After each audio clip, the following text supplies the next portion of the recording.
Trade and economic growth. Post-war Canada enjoyed record prosperity and material progress. The world's restrictive trading policies in the Depression era were opened up by such treaties as the General Agreement on Tariffs and Trade, GATT, now the World Trade Organization, WTO. The discovery of oil in Alberta in 1947 began Canada's modern energy industry. In 1951, for the first time, a majority of Canadians were able to afford adequate food, shelter, and clothing.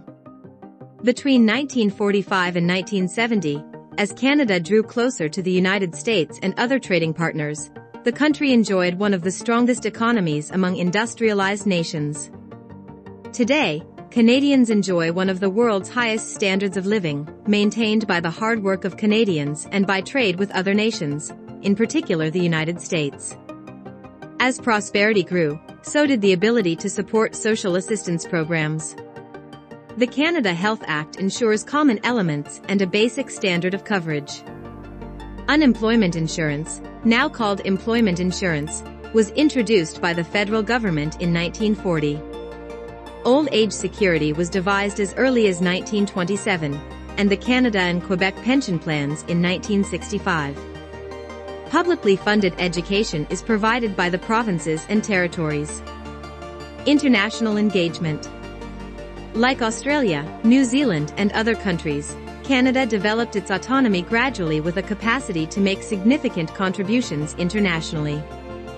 The Cold War began when several liberated countries of Eastern Europe became part of a communist bloc controlled by the Soviet Union under the dictator Joseph Stalin. Canada joined with other democratic countries of the West to form the North Atlantic Treaty Organization, NATO, a military alliance, and with the United States in the North American Aerospace Defense Command, NORAD. Canada joined international organizations such as the United Nations, UN. It participated in the UN operation defending South Korea in the Korean War, 1950-53, with 500 dead and 1,000 wounded. Canada has taken part in numerous UN peacekeeping missions in places as varied as Egypt, Cyprus and Haiti, as well as in other international security operations such as those in the former Yugoslavia and Afghanistan. Canada and Quebec. French-Canadian society and culture flourished in the post-war years. Quebec experienced an era of rapid change in the 1960s known as the Quiet Revolution. Many Quebecers sought to separate from Canada. In 1963, Parliament established the Royal Commission on Bilingualism and Biculturalism. This led to the Official Languages Act, 1969, which guarantees French and English services in the federal government across Canada. In 1970, Canada helped found La Francophonie, an international association of French-speaking countries. The movement for Quebec sovereignty gained strength but was defeated in a referendum in the province in 1980. After much negotiation, in 1982 the constitution was amended without the agreement of Quebec. Though sovereignty was again defeated in a second referendum in 1995, the autonomy of Quebec within Canada remains a lively topic, part of the dynamic that continues to shape our country. A changing society. As social values changed over more than 50 years, Canada became a more flexible and open society. Many took advantage of expanding secondary and post-secondary educational opportunities, and a growing number of women entered the professional workforce. Most Canadians of Asian descent had in the past been denied the vote in federal and provincial elections. In 1948, the last of these, the Japanese Canadians, gained the right to vote. Aboriginal people were granted the vote in 1960. Today, every citizen over the age of May 18 vote.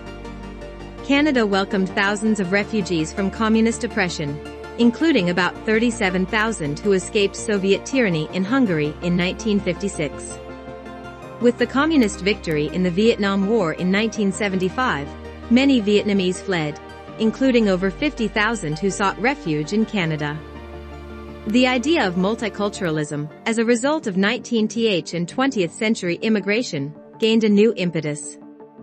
By the 1960s, 1/3 of Canadians had origins that were neither British nor French, and took pride in preserving their distinct culture in the Canadian fabric. Today, diversity enriches Canadians' lives, particularly in our cities. Arts and culture in Canada. Canadian artists have a long history of achievement in which Canadians take pride. Artists from all regions reflect and define our culture and forms of creative expression and have achieved greatness both at home and abroad. Canadians have made significant contributions to literature in English and in French. Novelists, poets, historians, educators and musicians have had a significant cultural impact. Men and women of letters included Stephen Leacock, Louis Hemon, Sir Charles G.D. Roberts, Pauline Johnson, Emile Nelligan, Robertson Davies, Margaret Lawrence, and Mordecai Richler. Musicians such as Sir Ernest Macmillan and Healy Willan won renown in Canada and abroad. Writers such as Joy Kagawa, Michael Ondaatje, and Rohinton Mistry have diversified Canada's literary experience. In the visual arts, Canada is historically perhaps best known for the Group of Seven, founded in 1920, who developed a style of painting to capture the rugged wilderness landscapes. Emily Carp painted the forests and aboriginal artifacts of the West Coast.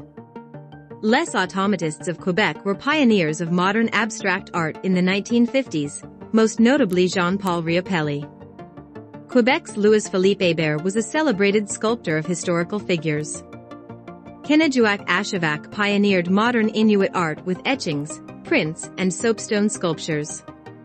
Canada has a long and respected performing arts history, with a network of regional theaters and world-renowned performing arts companies.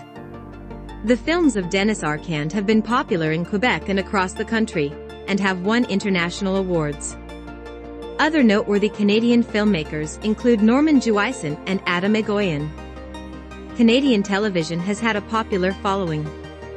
Sports have flourished as all provinces and territories have produced amateur and professional star athletes and Olympic medal winners. Basketball was invented by Canadian James Naismith in 1891. Many major league sports boast Canadian talent, and in the national sport of ice hockey, Canadian teams have dominated the world. In 1996 at the Olympic Summer Games, Donovan Bailey became a world record sprinter and double Olympic gold medalist.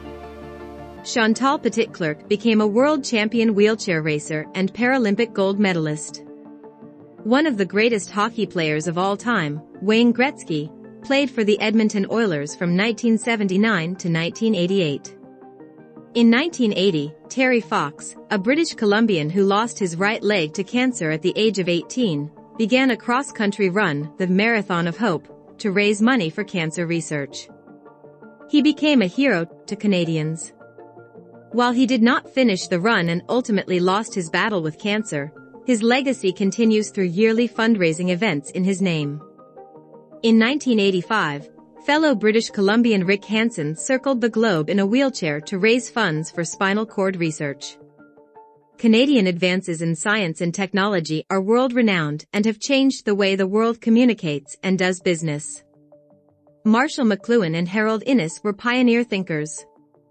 Science and research in Canada have won international recognition and attracted world-class students, academics and entrepreneurs engaged in medical research, telecommunications and other fields. Since 1989, the Canadian Space Agency and Canadian astronauts have participated in space exploration, often using the Canadian-designed and built Canadarm. Gerhard Herzberg, a refugee from Nazi Germany, John Polanyi, Sidney Altman, Richard E. Taylor, Michael Smith, and Bertram Brockhaus were Nobel Prize-winning scientists. Great Canadian discoveries and inventions. Canadians have made various discoveries and inventions. Some of the most famous are listed below. Alexander Graham Bell hit on the idea of the telephone at his summer house in Canada. Joseph Armand Bombardier invented the snowmobile, a lightweight winter vehicle. Sir Sandford Fleming invented the worldwide system of standard time zones. Matthew Evans and Henry Woodward together invented the first electric light bulb and later sold the patent to Thomas Edison, who, more famously, commercialized the light bulb. Reginald Fessenden contributed to the invention of radio. sending the first wireless voice message in the world.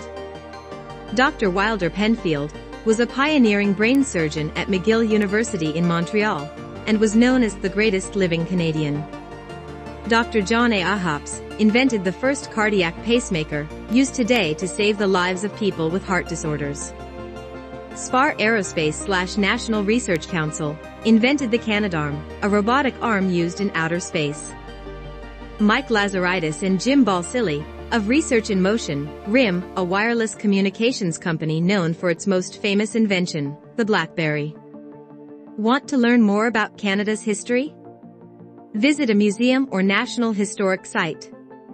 Through artifacts, works of art, stories, images and documents, museums explore the diverse events and accomplishments that formed Canada's history. Museums can be found in almost every city and town across Canada. National historic sites are located in all provinces and territories and include such diverse places as battlefields, archaeological sites, buildings, and sacred spaces. To find a museum or national historic site in your community or region, visit the websites of the Virtual Museum of Canada and Parks Canada listed at the end of this guide. The prosperity and diversity of our country depend on all Canadians working together to face challenges of the future. In seeking to become a citizen, you are joining a country that, with your active participation, will continue to grow and thrive. How will you make your contribution to Canada?